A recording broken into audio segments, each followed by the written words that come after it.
Hi, I'm Carl Azuz. Thank you for taking 10 minutes out of your Wednesday to watch our show. First topic, is the Omicron variant of coronavirus our ticket out of the worldwide COVID pandemic?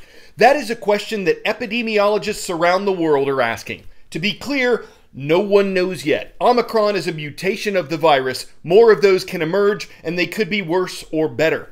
But there's hope. A British expert on infectious diseases says all viruses try to become endemic, meaning they mutate into something that's regularly found among people, like the flu virus. Several viruses have done this before. They evolved into less severe versions of themselves and eventually became some of the annual colds and influenzas people get. When it comes to Omicron, it is less severe than other variants of COVID, like the Delta strain. It's still possible for people to be hospitalized with Omicron, but it's far less likely, and many who catch it have no symptoms at all. One downside to Omicron is that it's incredibly contagious. It's likely to infect more people who are exposed. But even that has a silver lining, because health experts say that can provide natural immunity to COVID, and they say immunity induced by vaccines can help protect people as well. What remains to be seen is what COVID-19 does next.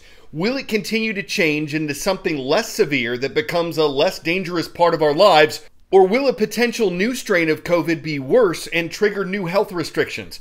There have been large protests around the world about the ones currently in place, but some countries are hopeful the worst is behind them, and they're moving toward easing or removing their COVID rules altogether. China is not one of these countries. It has some of the strictest virus rules in the world, and as its capital of Beijing prepares to host the Olympics starting next Friday, the city of 21 million has confirmed at least 67 cases of COVID in a recent outbreak. Most of those cases were identified as the Delta variant. The government says 6 were caused by Omicron. But for the thousands of athletes preparing to compete in Beijing in less than 2 weeks, the fear of a positive COVID test is now tightly tied to their Olympic dream. For Winter Olympic athletes, just getting to Beijing is as nerve-wracking as competing for gold. Nearly 3,000 athletes will be gathering under the world's strictest COVID countermeasures. They've trained their entire careers for this moment, but a positive COVID test could derail it all. One positive test is just going to do us in at this point. It's super stressful. I didn't know that I really struggled with anxiety, to be totally honest, until the past couple months. U.S. mogul skier Hannah Soares and her teammates have been isolating in Utah for the past month. They live in separate homes, socially distance on the mountains, order groceries for delivery. No one's looked at each other in the eyes. I haven't literally been inside anywhere besides this house for the past month. Soares even wears a KN95 mask under her neck warmer on the slopes. And so I just treat everyone like they have COVID, and it creates a lot of anxiety in my life, but hopefully it gets me to China.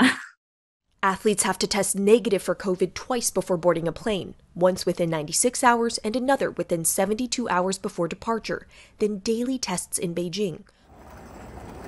Organizers are relying on sensitive PCR tests, which means recently recovered but healthy athletes could potentially be isolated or barred from competing. They've gone to the public health extreme. That test is so sensitive, it is merely picking up remnants of the virus. You are not contagious to anyone else. Organizers aren't taking any chances. The host country is sticking to its zero COVID policy, where just one case can trigger lockdowns and mass testing. During the Tokyo Summer Olympics here, 41 athletes tested positive for COVID. At least 24 had to withdraw from competition. Now with Omicron and even stricter rules at the Beijing Games, it's inevitable some athletes are going to lose their chance to compete. A positive test could send an athlete into isolation at a facility in China until they get 2 consecutive negative tests, which experts say could take weeks. Olympians will be completely separate from the rest of China, part of what organizers are calling a closed-loop system, multiple bubbles connected by dedicated shuttles. Then there's the mountainous venues, Yanqing and Zhangjiakou, north of Beijing, all connected by high-speed rails. British skeleton racer Laura Dees was in Yanqing last fall for training. Everything that we did, training, eating, sleeping was all within this bubble. But it felt incredibly organized. Ahead of the games, she's self-isolating in the UK and getting creative training without a gym. While Dees knows what to expect in Beijing, it's the next few days that are the most tense. I've jumped all of these hurdles over the past few years to get to this point, and I'm just trying really hard to do all the right things now so that I can get to Beijing safely without COVID. For athletes this year, just stepping foot into the Olympic bubble will be a victory. Selena Wang, CNN, Tokyo. 10-second trivia. In February 1961, James Webb was appointed as NASA administrator by what U.S. president? Dwight D. Eisenhower, John F. Kennedy, Lyndon Johnson, or Richard Nixon? It was President Kennedy who appointed Webb in 1961, not long after Kennedy was inaugurated. Webb said he didn't think he was the best person for the job. He wasn't an engineer or a scientist. But President Kennedy thought he'd be good at handling the policy side of NASA. And Webb oversaw the agency for more than 7 years in advance of the moon landing. He's the namesake of the James Webb Space Telescope. NASA launched it on Christmas Day, and it just reached its orbit this week. That orbit is around the sun. The Webb telescope is 1 million miles away from Earth, and scientists say that position will give it an advantage over the Hubble telescope because that instrument, which does orbit the Earth, is constantly moving in and out of the planet's shadow. Webb's location should give it a more unimpeded view, and its technology, Webb is an infrared telescope, that should help it detect the faintest signals of light from the distant universe. The spacecraft cost $10 billion. It'll be adjusting its instruments in the months ahead and is expected to start sending its first pictures back to Earth this summer.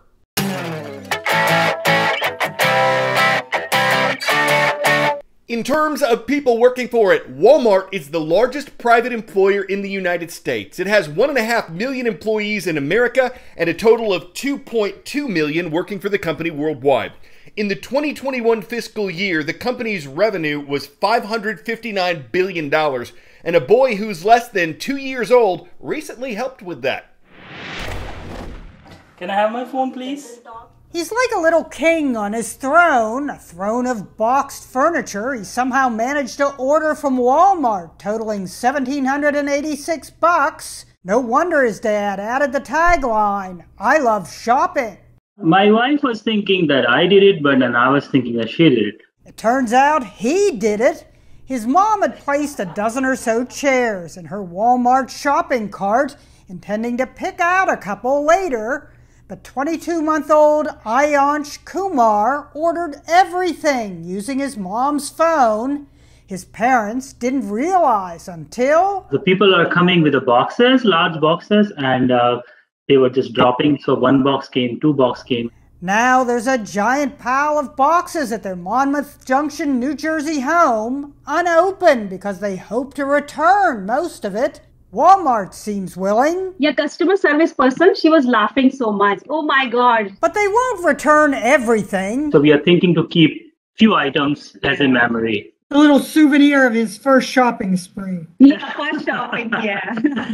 The Kumars removed their debit card from the account, so Ayansh can't do any more damage. As for the $1,786... Well, you got a lot of chairs for that.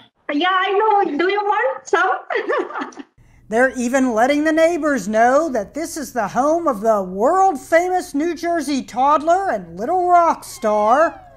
When someday their son hears, "Attention Walmart shoppers," that means you, kid, perhaps the youngest Walmart shopper.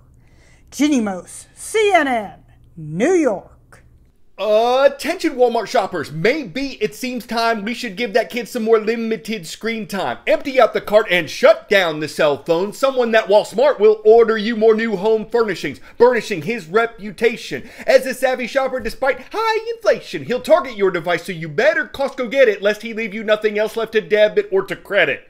All right, Indianola, Iowa is our last stop today. Want to give a shout out to you, our viewers at Indianola High School. Thank you for watching. I'm Carl Azuz for CNN.